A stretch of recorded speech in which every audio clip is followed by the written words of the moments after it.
sa oras na ito, Nelson, meron tayong makakasama? Yes, ang president po ng Estratehiya, si Mr. Jed Eva III. Sir Jed, magandang hapon po. Magandang hapon po sa inyo at sa mga viewers po ng Net25. It's a pleasure to be with you today. Sir, explain mo nga, ano ba yung estratehiya? Strategy? Ay sa name pa lang po ng firm po namin. Ang Estratehiya is a consultancy firm that specializes in political and communications consultancy. Okay. So in other words, kami po yung tumutulong sa mga kandidato na tumatakbo sa eleksyon or kahit sa government officials pag sila nakaupo na. Okay, Nelson. Panahin na natin yung tungkol sa social media. Parang ito yung isa sa element ng eleksyon ngayon, Sir Jed, na wala noong ilang dekada ang nakaraan eh. At ang sa taong ito, kung nung nakaraan ay nagagamit na itong social media, pero this time mukhang mas matindi, Sir Jed. Mukhang ito na yung trend, ano? Yeah, well, for background lang po, no? Social media first came into the picture ng election ng 2010, no? Okay. Presidential election for 2010, yun yung kasagsagan or nagsisimula pa lang Facebook, no? At that time, medyo, kumbaga, baby pa lang social media, so hindi pa talaga siya nagagamit. But that's 15 years ago. Napakalaki ng leap ng technology since then. Una-una ngayon, kung 2010, ilan lang yung may smartphone. iPhone pa lang yung smartphone na common nun, di ba? Ngayon, almost everybody has a smartphone. So ngayon, in terms of media consumption, when voters get their information, yung mga number 1 ngayon and 2, kung dati TV yung number 1, ngayon, internet nga yung lumalampas in some areas. No? Kaya talagang bago talaga, trend talaga, no? Yeah, it's lahat kasi po may cellphone ngayon halos po, na smartphone. Pero either way ay nagagamit ito ng kandidato para pagandahin yung kanyang support base. Pero nagagamit din naman para, di ba, pabagsakin ng isang tao. I think pareho lang, I mean, kumbaga kung traditional media versus social media, I think the difference is, I think even in the past naman po, ang traditional media was ginagamit naman din po ng kandidato either para tulungan ng sarili niya, to talk about his virtues, ginagamit din ang traditional media para din bakbakan yung kalaban. Ang pagkakaiba lang po kasi dati, ang traditional media kasi may vetting di ba? Hindi nyo basta pwedeng i-report ang isang black propaganda without confirming it, validating it. Ang social media po iba. And now, anybody can just post black propaganda about a candidate without it being vetted and share to a large audience.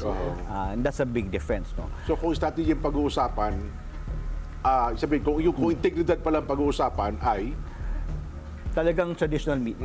Even in the surveys we've conducted on the firm, although more people are online than watch TV, in terms of the medium that they trust, they still trust TV more. Kumbaga, kung may impormasyon na galing sa inyo, sa television, mas malaki yung chance na maniniwala sila. As opposed to something they'll read online, medyo may konting duda pa kasi, o kasi baka fake news to, baka black propaganda. Maganda naman, at least people recognize that. Pero hindi naman natin ma-deny na grabe din kasi yung platform ng social media. If you're talking about people who are online, more than 95-99% are on Facebook. So, you put a post about your candidate, more or less talagang mababasa ng tao yan. Darating kayo yung time na mawawala na itong ganito. Talagang social media na tayo, Sir Jed? I don't think that's happening anytime soon salamat yet. naman. Kasi, kala namin wala na kami nahanap buhay yun. Kasi there are two things that we're looking here, no? Yung content at saka yung plataforma. Kumbaga, kung content, pareho naman ang content nyo, I mean, comes from the media. Ang difference lang po, now you have different platforms. You go on YouTube, you come out on YouTube, di ba? Net25, may YouTube, may Facebook din, di ba? And also another difference is you are now competing with vloggers or people who produce independent content. Now, whether itong mga vloggers will be able to, kumbaga, have the same credibility as you in the news, that's another issue, no? Kasi, di ba, kung nakita nyo sa Congress, di ba, nag-investigate pa sila because some vloggers were accused or may allegation na sila ay spread ng fake news. So as long as there are doubts about that, I don't think you'll be out of a job anytime soon po. Bagay, marami nang kagaya natin, Nelson, Ngayon, influencers at vloggers na rin po, di ba? Marami naman. Actually, mga galing sa media na nag-independent na channel at gumagawa na content, mas malaki yung chances nila to gain traction kasi they establish their credibility in traditional media. So may may trust element na doon. And I think some of our friends in the media have done that, no? Put up their own YouTube channels. It's ibang usapin po yan pag out of nowhere may isang tao na biglang sumulpot na, yes. And then yun nga, tinatanong nga sila sa Congress noon, sa TRICOM hearings, no, saan nyo ba nakuha yung information nyo? Tapos isasagot, Google or medyo pag ganyan yung mga sources, and then as opposed to you na may mga researchers, may mga first-hand information from the officials themselves, medyo may advantage talaga kayo. Ang isa po sa napansin natin this election, ang ilang kandidato ay may sariling content na para ipakita na ako ay kumakain ng parang karaniwang tao. Ako ay marunong mangisda. Pero ang mga ilan ay gagamitin naman yun para i-content din at palitawin na minsan ine-edit nila or bigla nilang lalagyan ng, hindi ba? Napansin niyo po ba? Yeah. Parang napakahirap ngayong maglabas ng content na hindi ka gagawing memes, parang magiging kontra pa sa'yo. Parang sa halip na maging positive, magiging negative pa. Actually, I think totoo naman po yan with any kind of ad, whether it's traditional or social media. Malaki lang kasi yung chance ang social media magamit against you kasi it's so widespread. Pero now talaga ang mga kandidato wala talagang choice eh. I mean, when you have a large segment of the people online who are on TikTok or on Facebook and gusto nilang content ay entertainment or light lang. Ayaw na lang mabigat kasi sa TikTok di ba pwedeng mabigatang issue ang pag-usapan eh. Hindi maiwasan na yung content could be very, kumbaga sabi nga nila, light and something which will show the human side of candidates. Yes. Kasi one of the things that we've noticed over the years, no, the more accessible o parang human yung isang kandidato sa botante, mas malaki yung chance niya mag-connect.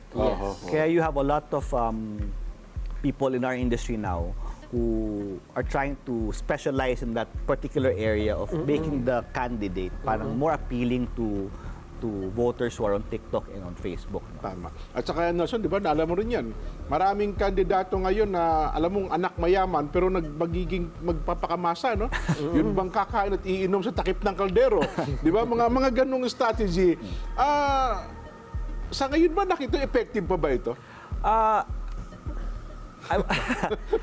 Again, there are two sides po. May mga magagaling na may mga strategists, no. When you parang produkto lang naman yan eh.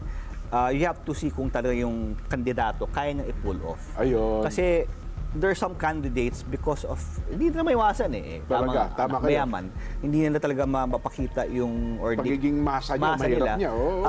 If I were in the position of yung nag-advise sa kanya, hindi ko po pipilitin yun. Parang mahirap naman po. Mahirap pilitin, lalo na sa panahon ngayon. Kasi wag natin i-underestimate yung voter. Yes. Alam nila kung nagpapanggap na ng tao, hindi. At least ngayon, wala tayong lumalangoy sa dagat ng basura. Medyo may... But as I said, there are other ways naman po to do that. Eh. Yung showing, for example, concern for the poor, no? Or the masa, or malasakit. Maraming ways para ipakita yan na hindi lang limited sa pagkakain ng mga food na kinakain, pagkain ng masa. Maraming ibang paraan. Nasa creativity na yan ng ano. But I always want to say na it goes down to the sincerity. Kung sincere talaga yung kandidato, mahirap i-fake eh. Mahirap i-fake. Ako, ang paborito kong topic kasi Nelson, yung China, no? Yung pro-China at saka maraming pinagbibintangan na sinasabing sila ay pro-China. Pero hanggang ngayon, walang tumitindig na ako po ay anti-China. Ano ha?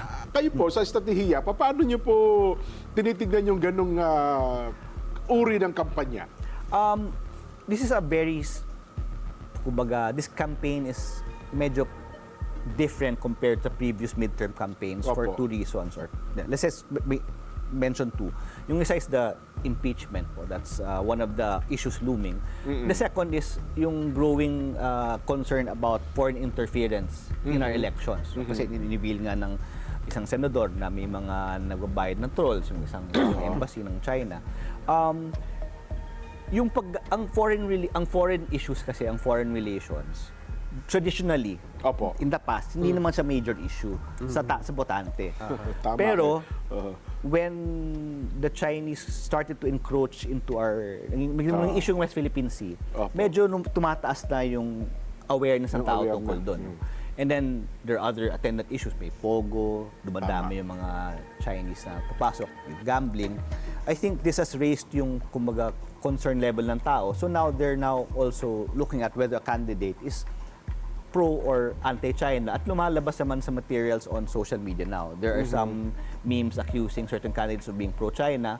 And yun nga, ang tanong lang naman dyan is it a big enough issue for people to decide kumbaga, mag-vote talaga siya based on that? Ang tawag po dyan, wedge issue. Will it be an issue which will push the needle na iboboto nila to o hindi?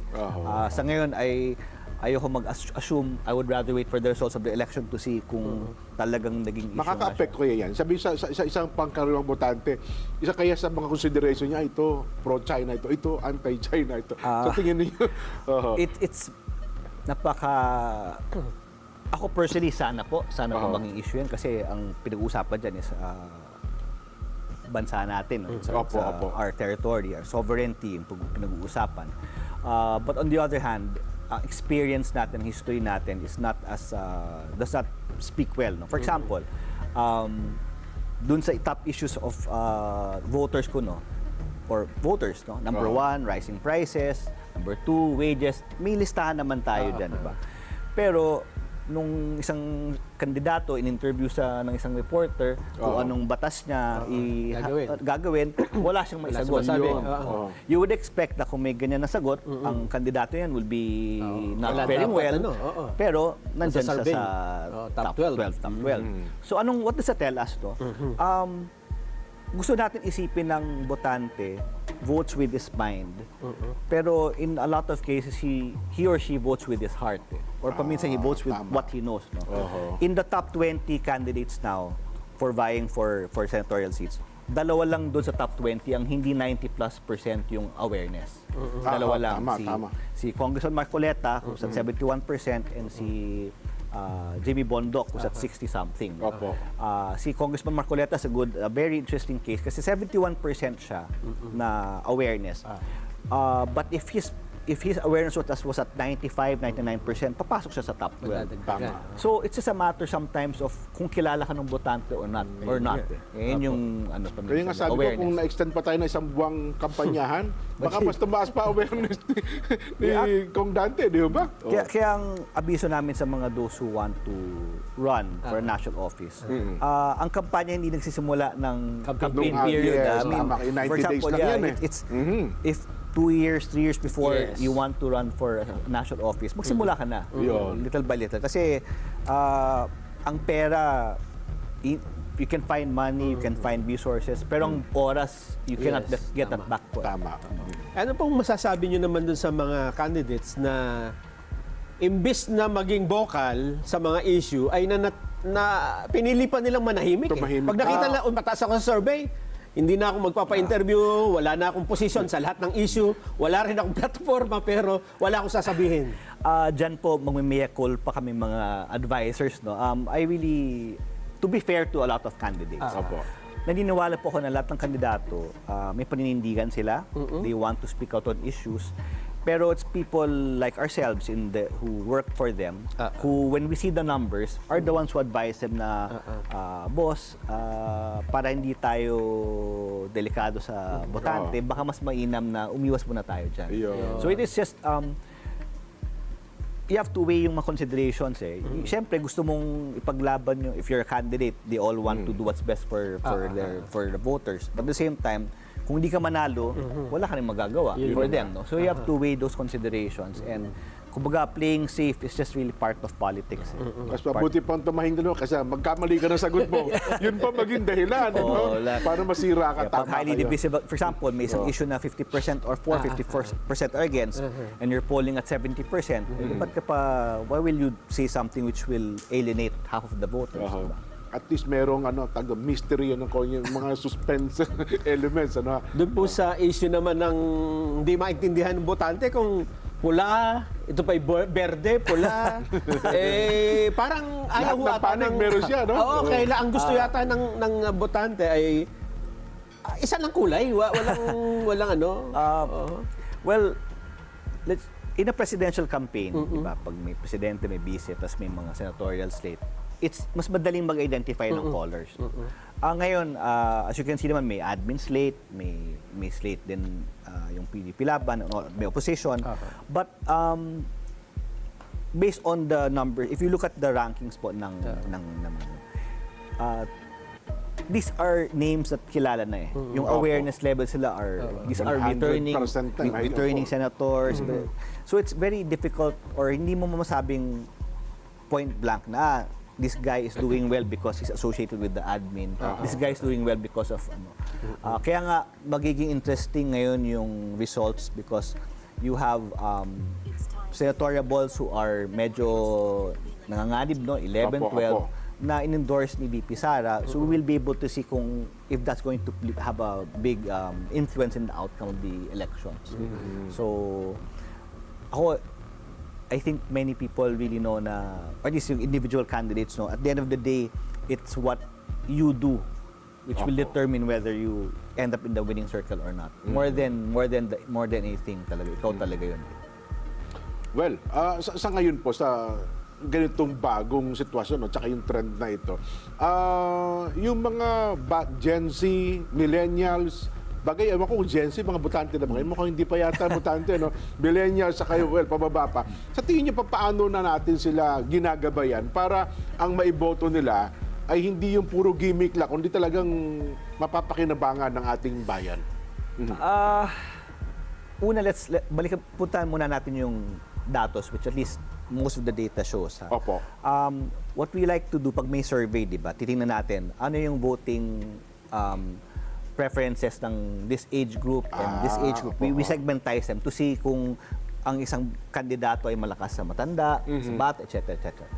Napansin po namin na in a lot of cases, halos wala namang pinagkakaiba yung preferences. Most of the variance in the preferences for candidates comes in the classes, economic classes. Iba yung preference ng AB sa CD at sa E. No? So it's more along economic lines. So I think in terms of yung sa education ng voters, tingnan po natin yung pag-educate not on an age basis, no, but on their economic standing and where they come from. Their educational status, for example. Kasi kahit 50 years old yan, pero di nakapagtapos ng high school, at 20 years old pero is in college. The 20-year-old college voter is in a better position to make wise decisions about this ballot than yung 50 years old na hindi nakatapos ng high school. At ang malungkot, as pinakita naman natin sa studies, di ba? Pag nalalaman natin na a substantial percentage cannot read properly or functionally illiterate. Maraming supposedly graduates pero di mo nakapagbasa na maayos. Yun yung delikado kasi yun nga, yun yung mga tipong madaling mag-fall or mabudol ng mga memes, mabudol madaling ng black masway, book. Totoo kayo. Ang pinaka-common ngayon, kung dati, sasabihin nila sa chismis, patayin yung kandidato na to para hindi boto. Ngayon, sa Facebook pinupush, keso namatay si ganyan, si ito. Yun yung mga black ops na nag-transfer from traditional to social media. And malungkot na nangyayari yun, pero sabi nga nila, pag desperado ibang tao, lahat gagamitin. Tama po kayo. Sa magiging possible outcome ng election na ito, parang may nakikita tayo na pare-pareho mga apelyido. Anong epekto kaya nito sa lipunan, sa bansa? Yung pagbabalik ng mga usual names, the returning senators. Ano kung kahulugan ng buntong hininga? Yun ang binabasa. ang ano naman dyan po is,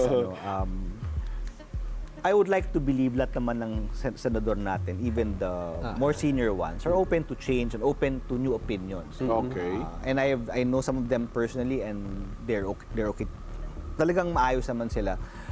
But ang sabi nga nila, the truism is, if you do the same thing over and over again, how can you expect different results? So if you elect the same people over and over again, paano tayo mag-expect ng mga radical or reformist na legislation na kakaiba? Yun yung challenge.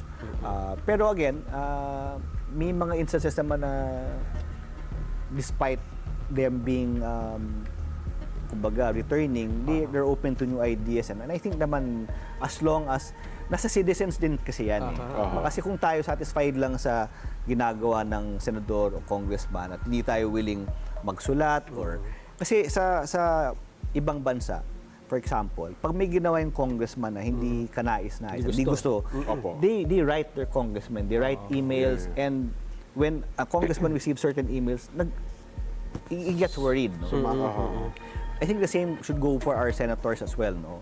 May email naman dyan, may emails yan sa website ng Senate. Pag may senator na may ginagawa siya sabi na ayaw na, dapat mag-email natin kasi lalo na kung binoto mo yun, singilin natin, di ba? Dito kasi sa atin may aspeto ng pananakot. Huwag mo na baka matapang yan o kaya pabigyan ng ganito yan, ganito. Ay, nako. Pero sa inyo po, Sir Jed, anong forecast nyo? Sino sa tingin nyong dark horse kung ang pag-uusapan natin ay senatorial balls? Again, bago tayo pumunta sa dark horse ngayon, for the past several elections, palaging meron dyan na kumbaga sumusulpot out of the top 12. Even if they're out of the top 12 in the week before the elections, nakakapasok pa rin. It's rare, but it happens. Senator Tolentino was number 15, 2019, and then the whole election wala siya sa top 12. Biglang pumasok siya.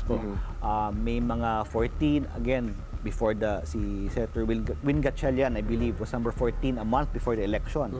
When the elections were done, he was number 10. Meron din kabaliktad. Si Senator Sergio Osmeña was in the top 12 the whole time, 2016. And then, wala siya. Digong, di ba? 3%. Para to 2 linggo na lamang eleksyon, ang baba pa po. Pero ang resulta, no? Tama kayo. So meron dyan. So lahat ng nandyan, kung nasa 11, even the 11 to the 18 range, lahat yan, they can hold on to some sliver of hope that maybe something that their own campaign machinery can do at the last minute can turn the tide. No? What that is, iba-iba. May iba sa field. Example, they'll use their networks na marami silang kilalang governor or mayor. And then last bit, magugutan lang pala, ginamit siya to, in that kind of a scenario, for example, Ben Abalos was DLG, was a network. He could pull a surprise. No? Even someone like si Congressman Marcoleta, na matagal sa Kongreso, may background, he's in the 11 to 18 range. Hindi natin alam, mababa yung awareness na nung last survey, 71%.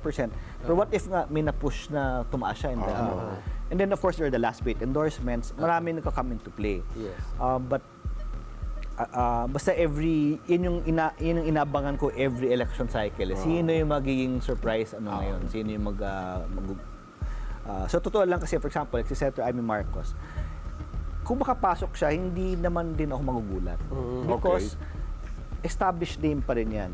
She may not have been in the top 12 the past ilang surveys or she's lately lang siya nakapasok. Pero kilala na yan eh. Yung sa North, kilala na siya. Tapos nakuha pa niya endorsement ni VP Sara. So yung dating sa Mindanao who did not want to vote for her because of her surname, now will be inclined. So that for me would not be so much of a surprise.